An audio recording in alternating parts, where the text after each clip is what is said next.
My 2007 CRF230F has been running really ratty. So I'm gonna look at the carburetor and see if there's anything there that's causing the problem. To do that, the first thing I did was take off the seat and the gas tank. And I'll show you what I did. There's just 2 bolts to get the seat off. If you look down here, you can see there's one on each side right here. And it's a through bolt that looks like this. You take both of those off, and then you have to slide the seat back a little bit because you can see it latches in here and it latches into the top of the gas tank onto this bolt right here. So you slide it back. Once you do that, the gas tank just has this rubber strap. It attaches right here, and then it just has 2 bolts right here. And so those ones look like this.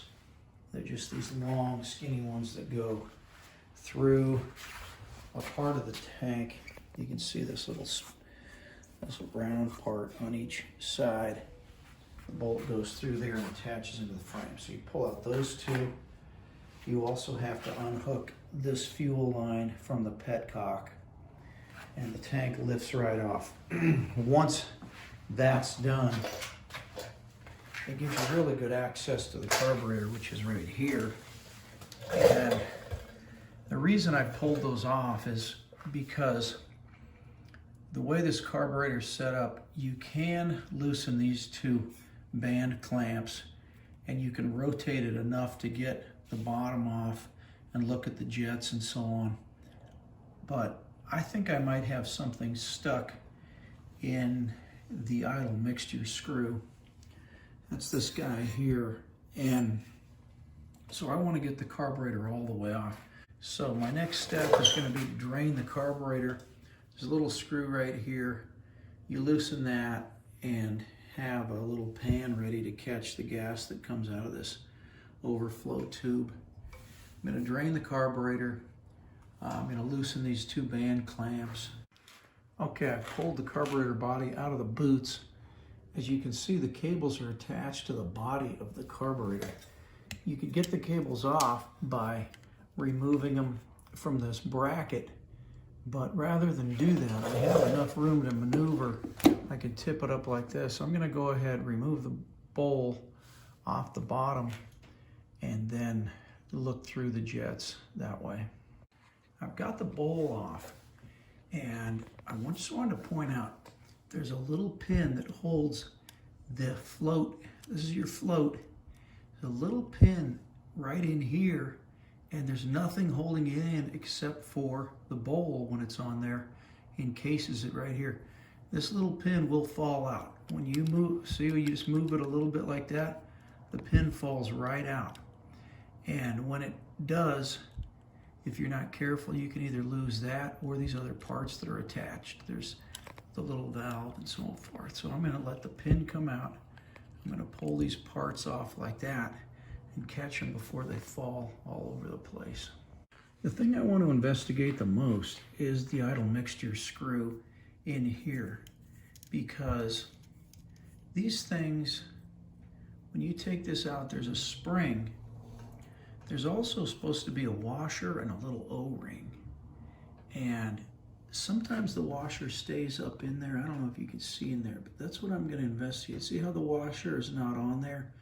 So that means it's up in there. It may be broken up, maybe plugging that, because the symptoms of this were that it wouldn't idle. No matter how much I adjusted this idle mixture screw, it wouldn't idle, but it ran fine in all the other RPM ranges, and it would run with the choke on, but not with the choke off. So it seemed like it had like a lean condition.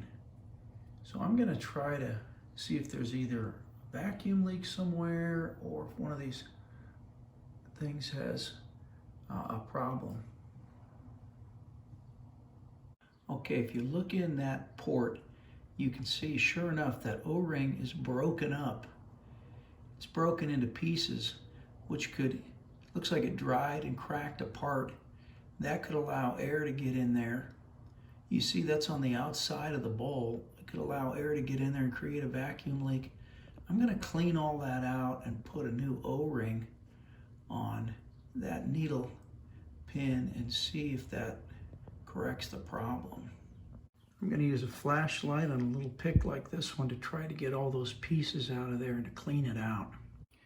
I made a small hook out of wire like you can see here. I used that to fish this out. So there was an O-ring in there, but there were also pieces of O-ring, little pieces like this. I couldn't get all of those, so I ended up using carburetor cleaner. I blasted in there and I could flush out the other little pieces like that. So now I think it's all clean in there. I got this kit online that comes with all of the pieces that you need to rebuild this carburetor. And so I'm going to get the proper O-ring. There's a little washer that goes on there, and I'll probably reuse the spring that was in there. So here are the parts out of the package. I'm going to need to use this little washer, one of these little O-rings, and you can see this is the spring that came in the package. This is the original Honda one, and I think the Honda one's just a little longer, and so I'm going to reuse the Honda one, but I do need to use the little washer and the O-ring out of this package. This is what it looks like when it's ready to insert. It's got the spring, the washer, and the O-ring. Hopefully this O-ring will seal any vacuum leak that was happening there, and I hope it'll correct the problem. You'll notice that this idle mixture screw has a slot for a screwdriver right here. The trouble is, when this carburetor is installed, you can't get any kind of a screwdriver in there to adjust that. And it has that just little bit that sticks out of there, so you can't really grab it with anything. So what I'm going to do is take this electrical connector. You can see it's just a standard one, but that diameter is just a little smaller than the outside diameter of this. So it has a press fit on there. It fits tight, and what you can do is put that on there, leave it there, and then when you need to make adjustments, you can reach in and you can move this and it will turn that screw. It gives it an extension and it gives it kind of a flat surface you can grab onto and turn like a little key, and it works out really good. What you may see in your model is the end of this screw doesn't even have a slot. It's just a little D-shaped thing. Honda did that so that you couldn't adjust it for smog purposes, but one of these fits onto that little D-shaped screw really well too. So you can put that on there, use it to back it out, and adjust it that way. Okay, I've installed the electrical connector on there, and I'll show you how this works. My initial setting for this is going to be 1.5 turns out. So I go half, 1.5. So that's 1.5 turns out. You can see how there's a little gap right there, because I bottomed the screw when I installed that so that I can screw it all the way in if I need, and then all the way out. Normally that screw should be between half a turn and 2.5 out. So 1.5 puts it kind of in the middle. Once I get it running, then I can fine tune it by adjusting it in or out a little bit. I call it the idle mixture screw. Honda calls it the pilot screw.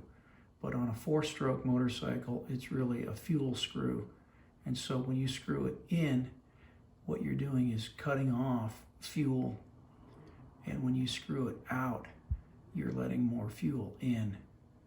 And so you richen it up by screwing it out, and you lean it by turning it in. These are the pilot jets. The silver one is the stock jet. The gold one is one that came in a replacement kit that I bought. If you look into these, see how you can see through the new jet, and the other one you can't see through it? The pilot jet is completely plugged. I'm going to try to blow through it with some carb cleaner and clean it out to reuse it, since it's the Honda stock one. But I'm not going to put a wire through there, because they say not to shove things in there because it changes the diameter of the jet. Let me show them to you now. If you look carefully in here, you're gonna see both of them have a clear hole through. So I was able to clean the Honda Jet, and I'll tell you, it was really plugged. I tried using carburetor cleaner. There was no way it wouldn't get it out of there. So I ended up using compressed air, and I had to blow it with over 100 PSI to blast the dirt out of there, but I got it. So I'm gonna reuse the Honda Jet and keep this Chinese one as a spare. Since the Jet was so plugged, I'm checking inside where the Pilot Jet mounts to make sure it's clean. You can see in there, that looks pretty clean. This one is the one next to it on the right is where the idle mixture screw or pilot screw goes. You can see it's perfectly clean too. See how clean those are? I cleaned them out with carburetor cleaner and make sure there wasn't gunk in there too. I have the float put back in, the float pin in, and you can see the little float valve is up in its chamber. This little yellow plastic part right here, you'll notice that there's an indent in it. That is to match up with this tube that comes up from the bowl of the carburetor. You can see that it's a little bit off from being directly behind that hole in the bottom of the bowl there. And so you essentially orient it just like this, so it's a little bit off from being directly back. And the way that these little lines line up, they line up like this. You connect that like that. And then that way, when you take this, the first thing you're gonna do is make sure that little indent goes around this part, because that part goes on the outside. Then you'll notice that fits in there. You can slide this up and it mates up perfectly like that. Then you can put your screws back in. When you put the carburetor back into the boots, it goes easily to about this part right here. And you may think it's all the way in. It isn't. You see this notch on the top? You have to push this. It's really hard to do, but you've got to push it till this is almost all the way even with the end of the rubber. I'll show you what it looks like when it's all the way in. Now that's pushed all the way into the forward boot. You can see on that side, it hits this part right here. It contacts there, and it's all the way flush with the edge of the metal here. Like I say, it's difficult to get it to go the last part, but you've got to push it all the way in there.